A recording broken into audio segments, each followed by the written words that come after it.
But we, with our core thesis, really want to build and really want to change the industry to build more sustainably. And so we're banging our head against the wall and figuring out the capital stacks that work to be able to do it.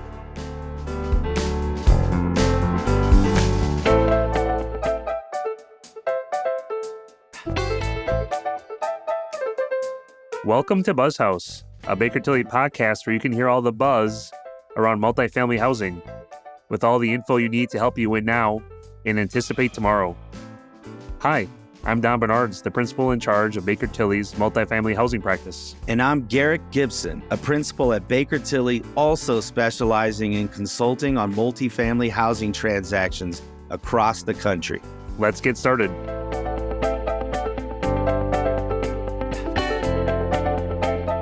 Garrick and I have had a couple of guests here on the BuzzHouse talking about the built environment and choosing building products to create and cultivate a healthier environment.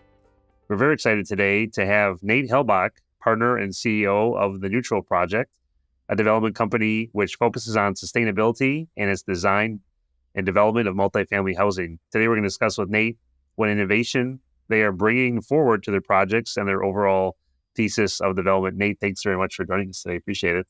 Yeah, thanks for having me, guys. We're very excited to jump into the discussion with Nate. And with that, I'm going to turn it over to Garrick to start our questions. Garrick? All right, thanks, Don. And Nate, welcome to the show. So to begin, would you please let our listeners know about your professional background and your company? Yeah, for sure. We actually just launched our rebrand, so it's now Neutral. And we launched a whole new website and a whole new marketing campaign around it, but we're pretty excited. But yeah, I started what was formerly the Neutral Project back in 2020. And the core thesis for the firm was, how do we reduce carbon emissions in the built environment and create more sustainable investments and buildings for mainly Wisconsin, and now we're spreading out, but the kind of original goal was Wisconsin. And so our main office is located in Madison, Wisconsin. We have another office in the Bay Area down in South Bay near San Jose. And we have projects now in Wisconsin, Arkansas, northwestern Arkansas, and then we have a few in pre-development out in the Bay Area. And so the goal is now started to become, how do we actually look at buildings, not just from a sustainability lens, but really from a regenerative lens. And we really have this kind of thesis and issue with our industry, which is real estate, that buildings are inherently degenerative and they don't really add much to our environment, nor necessarily to our ecosystem. But there's this opportunity with how big the building industry is and how large of an economic driver it can be for these buildings to actually become regenerative. And so the new kind of thesis around the firm is, how do we build regenerative buildings? Thanks, Nate, for that intro. And before diving into some of the technologies used in your developments, would you let us know the thesis you used in putting together your strategy for your company around multifamily housing development? For sure. So when I was looking at the overall kind of real estate sector, obviously there's office, which has been predominantly the kind of tier one investment class for a very long time. And I think recently multifamily has kind of taken over and superseded office along with other classes like industrial. But really the reason why we're convicted to multifamily is because it has a great ability to hedge against inflation. And so when we look at the last 3 years, we were just looking at this as a team yesterday, and there was 17.7% inflation year over year per Investopia. And when you look at that, if you're in an office sector where you've signed leases back in 2010 or even 2015, on 10, 15, or 20-year leases, there's no way to hedge. You're locked in. You have your escalation of maybe 2 or 3%, and you're really kind of screwed from an office owner perspective because you're not able to keep up with this high inflationary time.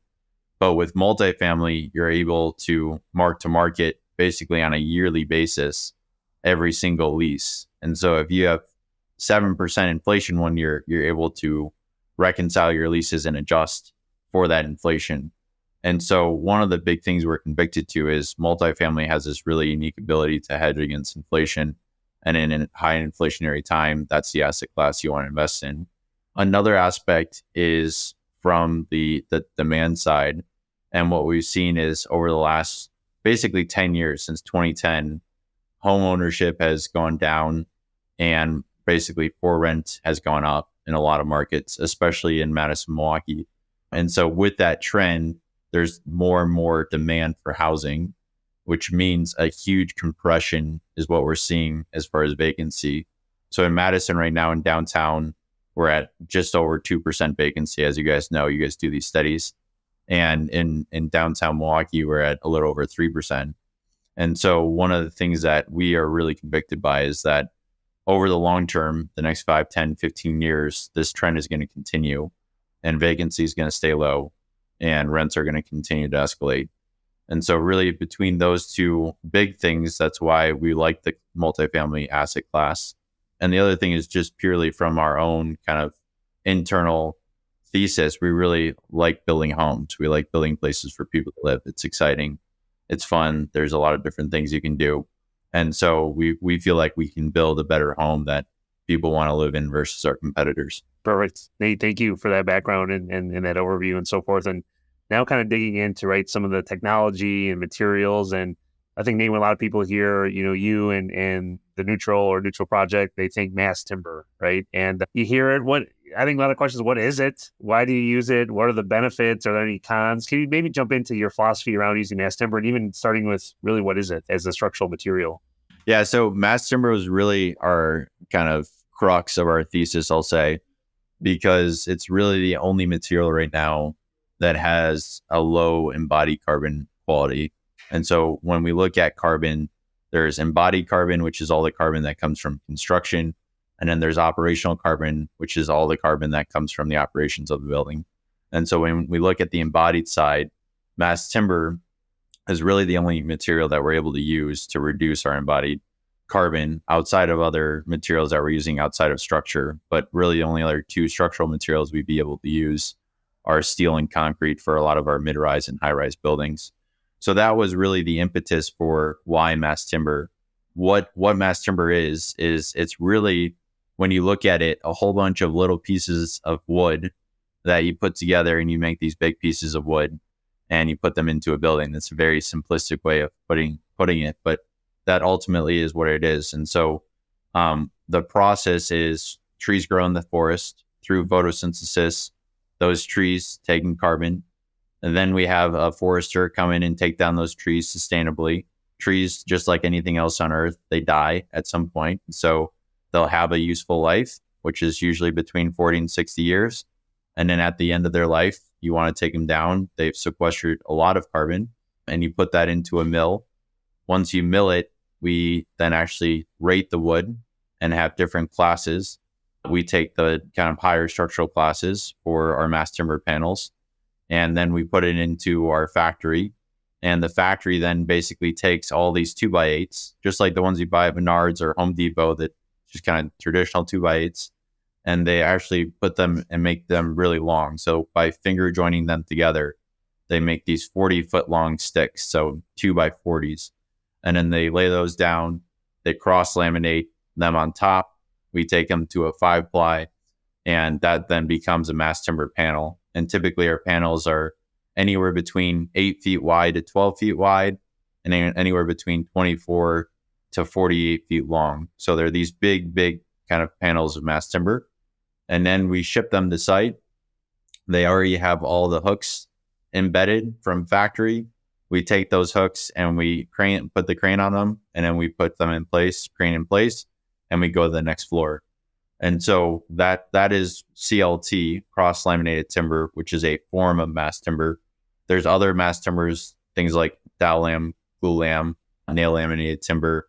Really, CLT is the most predominant use of mass timber. The other one that we use is Glulam. Glulam is a similar kind of mechanism to CLT. The only difference is that you're not cross-laminating. What you're doing is going back to that mill. You're creating those 2x8s, and then you're taking those 2x8s and you're finger joining them together, laying them then vertically to create a beam or column, and then putting those together. And so that's what we use for our beams and columns. And same thing, take it from factory, ship it to site, and we're able then to do the erection on site.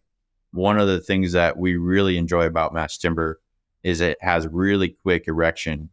And so on our latest building that we did here in Madison, we had originally anticipated 7 days per floor. So it was a 14-story building. And we said, okay, we can do one floor every 7 days for just structure. That doesn't include like envelope or bathrooms or finishes, just the structure. And the first floor, we're at 11 days. And I was like, oh no, we're going to be behind schedule. And then the next floor, we were at 7. And I was like, okay, I can sleep better at night. And then the next floor, we were at 5. And every subsequent floor, the guys stayed at 5. And so really what we saw is the guys just really got to really understand the material, work with the material. And once they knew how things and parts go together, they kind of flew through the structure. And so that's one of the big advantages, is that you're able to really speed up structure.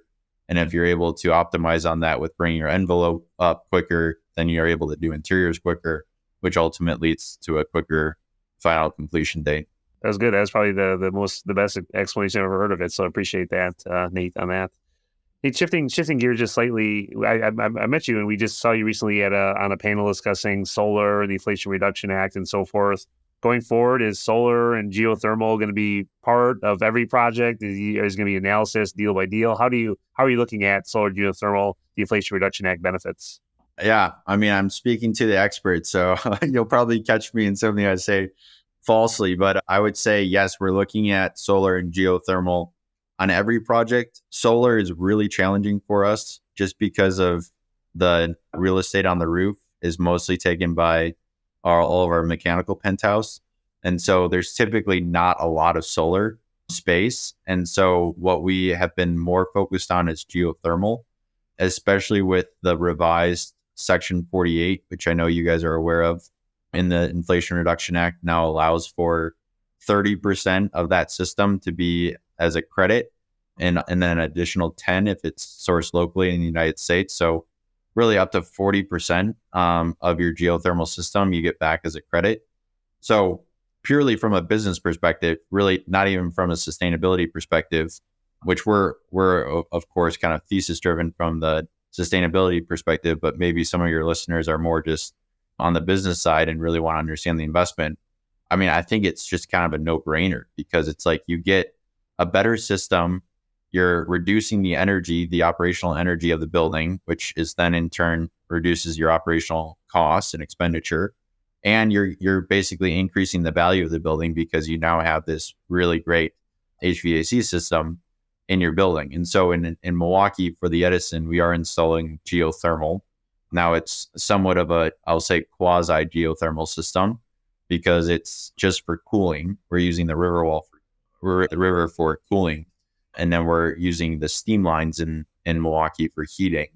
But we're still able to optimize the Section 48 for both of those. And so we're able to get 40% because we're sourced locally. And so really the system we estimate costs about 25 to 30% more than just kind of a traditional HVAC system. If we achieve the 40%, which it looks like we will, then we basically are getting about 10 to 15% of that system for free.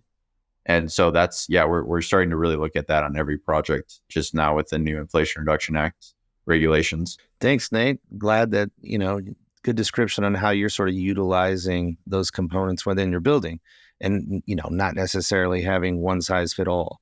I'd like to move forward with some questions, Nate. So we read that you are building to passive house standards.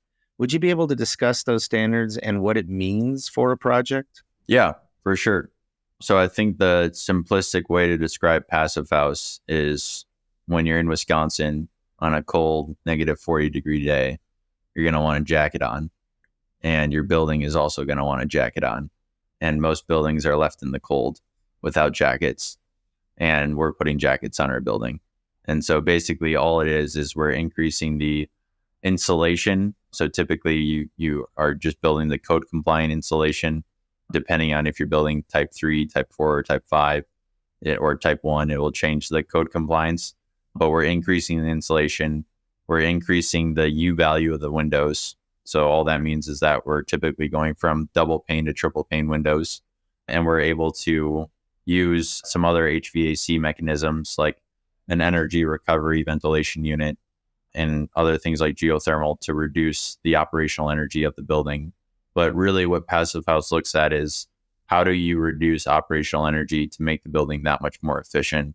And when we go back to our core thesis and kind of our mandate, which is reducing embodied and operational carbon. Embodied is reduced by selecting better materials like mass timber. Operational carbon is reduced by building better buildings, using Passive House standards to reduce operational energy. And so we're able to use Passive House standards, and not necessarily every building is Passive House certified, but we're able to use the design standards and methodologies to reduce our operational energy. Nate, that kind of ties a little bit into the next question. You touched on this a little before, but the question we get a lot, right? All this is great. Everyone wants to do, energy efficiency and a lot of things you're talking about, but it's costs and operations. How do you make it work? You touched on some of the IRA and geothermal that, hey, you have 40% credit and only costs 25% more. But now just the last question you talked about, windows and a bit more insulation, and are you achieving, operational efficiencies? How are you making all this work? And maybe that's part of your secret sauce, but yeah, I assume it's paying off for you. Yeah, I mean, one way is we're doing gross leases on the Passive House side, just touching on that.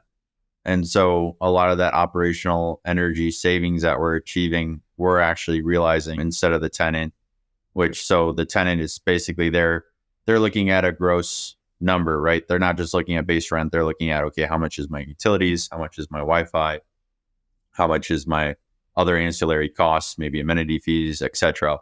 And what we do for most of our buildings is we have gross leases. And so basically it's one price, and this is what you pay for base rent plus utilities plus Wi-Fi. What we're able to do then is that tenant is typically used to paying like $100, $150 per month in utilities. And what we see is around a 30 to 40% decrease in our utility expense. And so we're able to take some of that and use that as basically arbitrage to help compensate for some of the additional expense that triple pane windows cost or additional insulation or ERV systems. And then other things like geothermal, we're getting tax credits for. As you guys know, we can sell those credits if we want, or we can issue them to our investors and they get a better return because they're getting tax credits from the investment. But really what I equate it to, Don, is, a lot of affordable housing developers have to charge less rents. And so you could ask the same question to them of how do you charge less rents? And really, if you narrow it down and you get really simplistic, they get super creative with their capital stacks.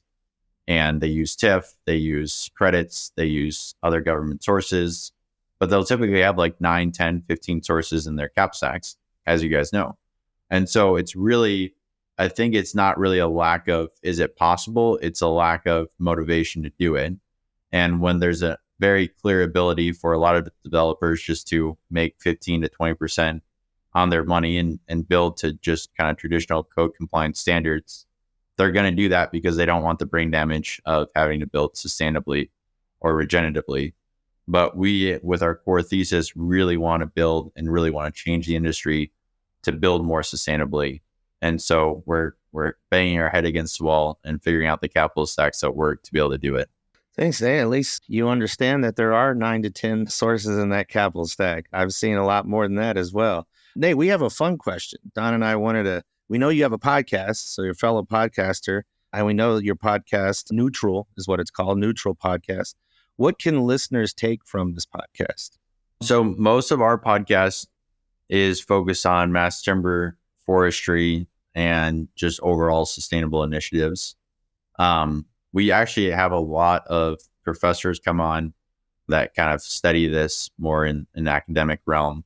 We have a few kind of urban planners and city planners. One of the things that we really feel is essential is not just looking at the building from a sustainability perspective, but also looking at the surrounding neighborhoods and communities that we're building in. And so understanding the context of what we're doing and where we're building and being contextual with our architecture and design is really important to us. And so we have a lot of architects, a lot of designers, a lot of city planners come on. And then, of course, we need money to do these things. And so for the investors out there, we have some of our lenders, some of our bigger institutional equity funds, pref equity providers come on and just talk about general economics of real estate investing and multifamily investing. But that's most of what we focus on. And I must say, it's probably one of the favorite parts of my job is just getting to interview people, because I probably learn the most because I have to prep for the podcast. I'm sure you guys know this, and you have to really actually study like what the person's been working on. And it's really enjoyable because you get to read like some of the academic professors we've had are from Stanford or New York Tech and UW-Madison and Harvard. And we've been able to just like study some of their peer review work and really actually get a better understanding of what we're doing in the industry we're working in. That's fantastic. Nate, one last question before you leave. Tell us about a current project. Maybe you're building, maybe it's on the pipeline. What's a feel for one of your projects? One of the projects I'm really excited about lately is we've been working pretty diligently on this componentized system. And so we're breaking ground actually in 3 weeks in Madison. The address is 519 West Main Street, so just 5 blocks away from the Capitol. And it's all focused around a more standardized building methodology that allows us to basically replicate and duplicate the same building over and over again. And it's not modular. A lot of people have tried modular. We're not necessarily proponents of modular.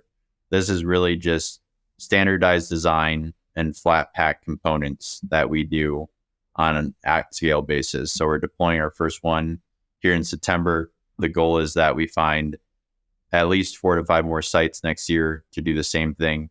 But they're smaller projects. They're 12 to 50 unit projects. And really the focus is, how do we design a system that we're able to repeat from site to site? Because one of the big kind of dregs that we see in the industry, which I'm sure you guys know, is when you go into start entitlements and start development, you typically have around 12 to 36 months of entitlements, depending on the project size.